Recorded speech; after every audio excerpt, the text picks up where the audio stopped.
nakikita nyo naman na hindi naman sila obstructionist, i-evaluate nyo. Pero kung kitang-kita nyo na wala na silang ginawa, kundi talagang, maging fault finder, beware. Insulto sa pagdurusa at tapang ng mga witnesses. Tandaan natin, 14 sila. Mga witnesses na naglahad sa mga abusong ginawa sa kanila ni Kibuloy at ng KOJC. Sinungaling na nga nang haharas pa. Michael exposed people who trusted the Senate with their stories. And these are people who were already afraid. Now they are in danger. Again, yan ang talagang kinagagalit ko. Hindi lang ito paninira. So, paano nyo nalaman yung mga pangalan nun, mga Chris? Siyempre, okay, ganito yan ha. Yung mga witnesses, laban kay Kibuloy, definitely kilala nila yung buong pangalan nun. Kasi miyembro sila eh.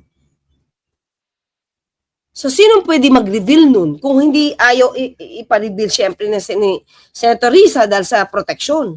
So, sinong pwedeng mag-reveal nung pagkakakilanlan na yun?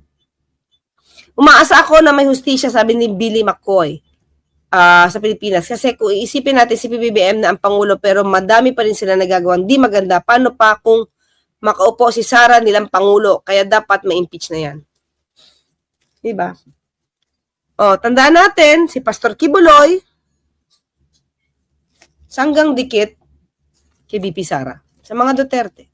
Tandaan natin, sinabi rin niya, nung hinahanap, si Pastor Kibuloy, ano sabi niya? Baka daw nasa langit na.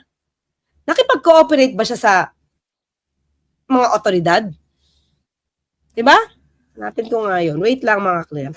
Kasi this is the way, should this be the way a leader? Ha? The way she should act?